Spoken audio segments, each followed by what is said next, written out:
Boeing CEO tells staff, "Hey, I'm working on my God. cussing, but hey, he said it. I didn't say it." Boeing CEO tells staff to stop bitching by the water cooler and focus on beating Airbus.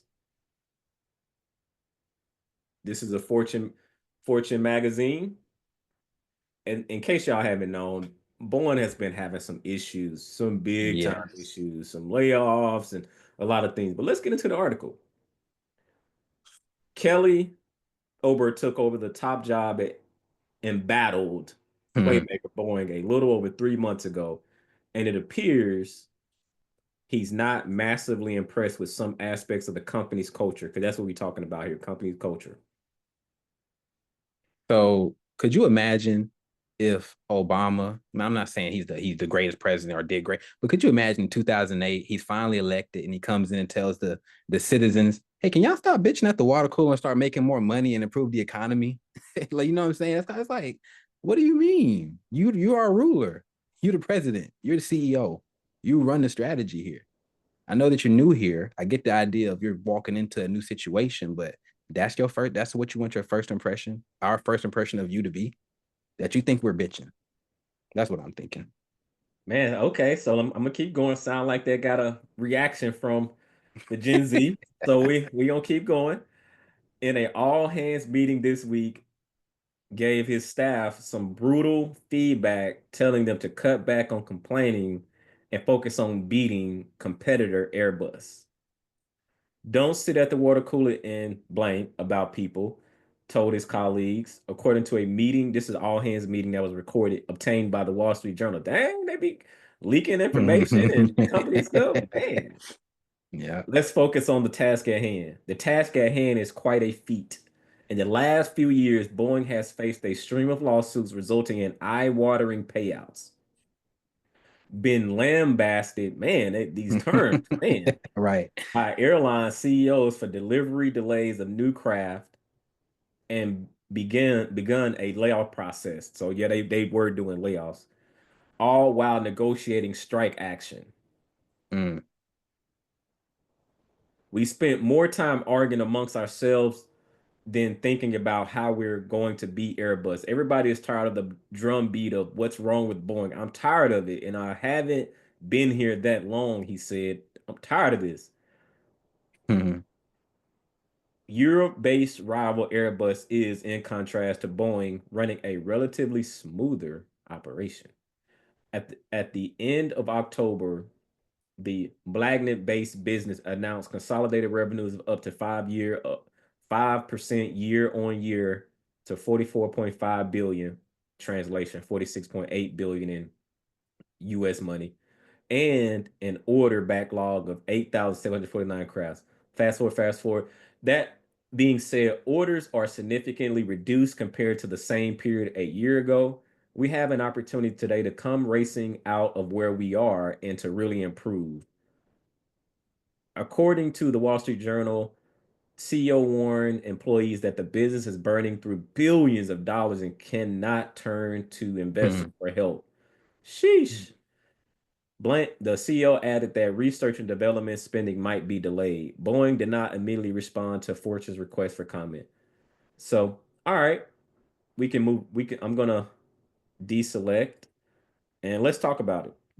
So these are the things that we're talking about. So you kicked us off here on your reaction, then I'll give my authentic reaction on when I hear that as well.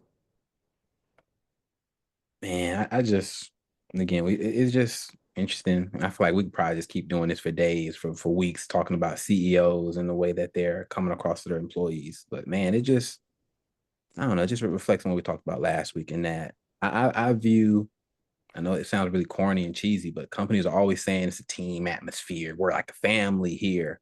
Like, well, could you imagine the parent telling the child, "Hey, stop bitching"? Like that, it just won't go along well. Or going to your wife, or your wife going to the husband, telling, "Stop bitching." It won't work. Like it sounds good in theory, but and like you said, it sounds like we always talk about sports analogies. We analogize it back to sports. We wonder, yo, who's leaking this stuff to the sports? We hear a player said this, a coach said that. Who's leaking this? It seems like it's the same type of scenario. Somebody must have been like, what is he talking about?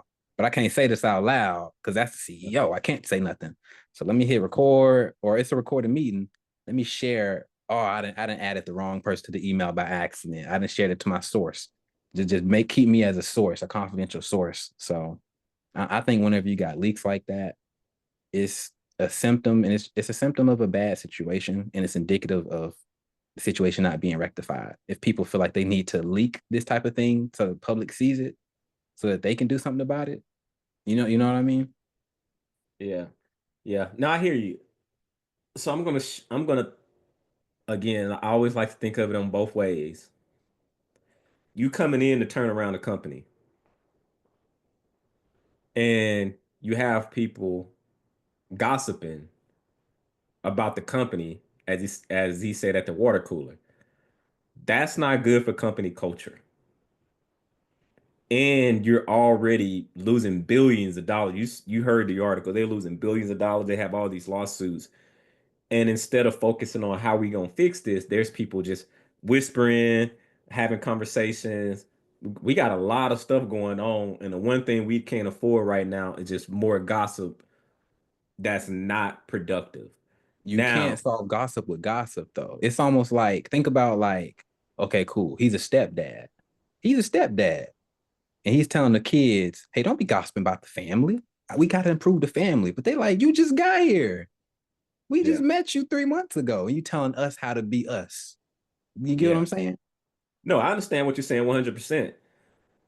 What I'm saying is you can't get better at like first they were brought in as a CEO. So it goes well, hey, the turnaround king or queen, meaning if you know a man or woman CEO.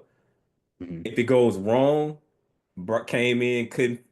And so it starts with leadership to set the Mm-hmm. tone, to set the tone to not allow gossip Mm-hmm.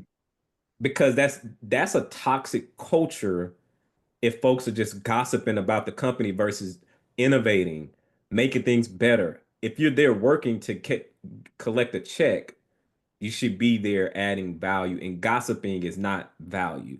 And Yeah, I don't also, like his stuff getting leaked either. I don't like that. That's gossip too. Like I see what he and means. also in the context of a company meeting, imagine, so this is Mm-hmm. in-house family meeting. Yep. And and so this is a behind closed Gossip. door conversation. So it's not like they went out there saying it. They're Mm-hmm. in-house saying, hey, look, guys, got like we got to figure this out. We can't just be sitting around here gossiping. What ideas do we have? How we gonna make this company better? So this is normal stuff that is spoken about.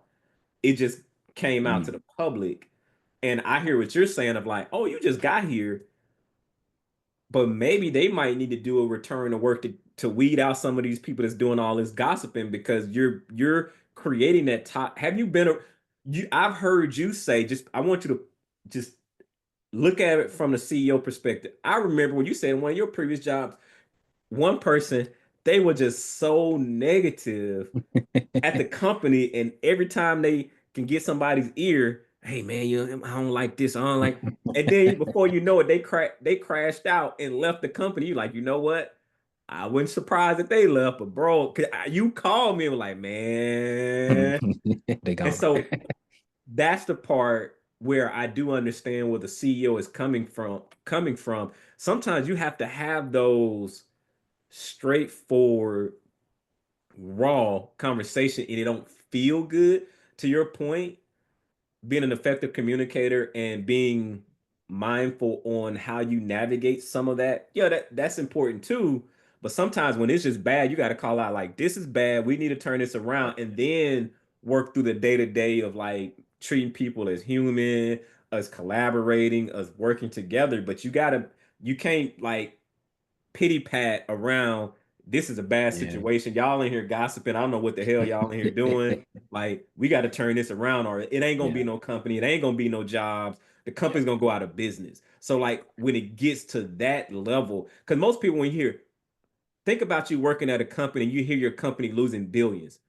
In your head, you should be thinking, you shouldn't be just only thinking hey, shit, as long as I get my check on, every 2 weeks, I'm good. Hmm. To be thinking it's on fire. What can I do to help contribute to help turn it around? Or you Hmm. might be even thinking it might be too late. I'm about to jump ship. I ain't gonna tell Yeah. nobody, but I'm about to jump ship because I'm not an owner of the company and I can see the writing on the wall. I think I'm gonna get up out of here. The company ain't keeping up with what's going on in the economy. They not being competitive. I'm out of here. Or you could stay in the trenches and try to help turn it around and potentially be rewarded handsomely if you one of the folks that are adding value. And so it's always two sides to look at it and Yeah. and approach it. Your mindset. Because how you do one thing is how you do everything. I will say you do have to being loyal. Get um, Hmm. you just got to make sure as I always pointed back to, you have to operate like a business, the business of you, Barney Inc. Based on how our business is set up, this company that I'm partnering with, is this still in the best benefit for us in this Hmm. during this time period? And if so, let's proceed. If it's not, let's go in another direction. Right. And to your point, so I know we talked about last week about how CEOs can have their own intentions. And so what this situation makes me think about is more along the same, but not with the CEO. I'm curious on what the leaker's intention is. Is he trying to paint the CEO in a negative light? Because something I've seen in that, I kind of watched case studies of these mega huge businesses that have gone under. I know it's bad for the business, but some people make out real nice when a $1 billion company goes under. Because when you're like, hey, they lost 16 billion, some of that money wasn't lost, if you know what I mean. You get what I'm saying? And so Mm. is a person who's leaking this information, are they seeing the CEO as someone who really is trying to come in and correct the ship, but they don't want the ship to be corrected? Because a correct ship means that I'm not able to pull the same finesse that I can pull. You know what I mean? And so, Yes. Yeah. And so we're talking about this CEO and potentially turning around Boeing, but also think about the return to work. Think about mm, we were talking about it from a federal standpoint. I've talked to people that work for the government. I've talked people across the board, people still in there, people not, and they say, "Oh my God, people be in here finessing. They know exactly what to do to not get fired. It's yeah. not progressive." I'm not saying it's like that across the board. I'm just when I'm talking to people and they are lifers in the government, they are even saying, "Man, it's so much waste in here, man. We just being so wasteful, man. I'm so tired of working with these people because they just doing the bare minimum." And again, that's not everybody doing the bare minimum, but it's a lot more people finessing because they know they protected it and it's a little bit harder to get fired. And so you done mastered all of the strategic ways to not get fired and like do just enough to not get fired, but it's not Mhm. really moving things forward. Imagine if you've leveraged that creativity with truly looking to make something better and maximize things well wherever you are, right? It'll get better. But that's just not what I've heard in the government. They just be spending money. But then now when people are looking to address it, going back to your point of like there's lifelong finessers, like we Mhm. pretend like there aren't people out there that just be finessing. We Yes. gotta, and we just, but how you are in one scenario, you don't think that translate over into your personal life. You trying to finesse in your personal life is only hurting you. That Mhm. mindset only hurts you. It does, and sure, it might be hurting. Maybe sure the company's gonna be fine, but understand you're not pushing and being the best that you can be. That spirit of just enough to get by, but finessing, like it's probably showing up in your finances. It's probably showing up in your marriage. It's probably showing up in your relationship. It's probably showing up in your health. It's probably showing up in a lot of other areas in life. And you just have to be very careful because that's like a disease. Like that's like a that sort of mindset. No judgment in it. I just want to stay away from that type of mindset. I don't want to get comfortable in that way. I just want to Mhm. me and the people that we're with, we want to just have that growth mindset. mindset, even when we make mistakes, what are the learning lessons? How can I get better and just keep moving forward? Right. It's, and so I'm thinking of it from the CEO's perspective of, hey, look, there's some things that's not going wrong. Now, I will call this out.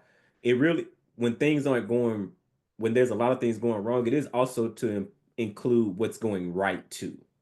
Because a lot of times you can get so focused on the negative part of it, you lose sight of the positive things, and you could potentially build on those positive things as well. And so think about that in your personal life. Maybe you are a finesser. The first step is, am I a finesse? Because a lot of people say, oh, you toxic, leave them alone, cut them off. But we never quite look in the mirror of like, on the other side of this, someone having that conversation about me being toxic. Every time they talk to me, I'm trying to finesse. Or every time they talk to me, I'm being negative. Or every time I'm complaining about my wife, I'm complaining about my money, I'm Right. complaining about this situation, I'm complaining about a coworker, I'm pissed off at the company. And it just always, you're always in that spirit of thinking like maybe it's actually you. Mhm. Has that ever, crossed your mind? And so a lot of times people have these knee-jerk reactions when the CEO says this. I'm not saying you, but Mhm. have these knee-jerk reactions. But like look yourself in the mirror as like, am I a high performer? And if you're not, that's okay. Maybe you are in progress. Maybe you are on your come up. But when you become a high performer, you just start to have a low tolerance. Or when you just on that growth phase, a lot of the nonsense you can see through it, and you just realize that those are just excuses. So don't make excuses. If you hear us slacking, hold us accountable. Hey, we're not we everyday people, first generation to do a lot of many things. So along with that, there's going to be a lot of mistakes, and so getting the coaching and the mentorship is really important to continue to level up. And sometimes hearing that you bitching at the water cooler is some of those conversations you need to hear. Yeah.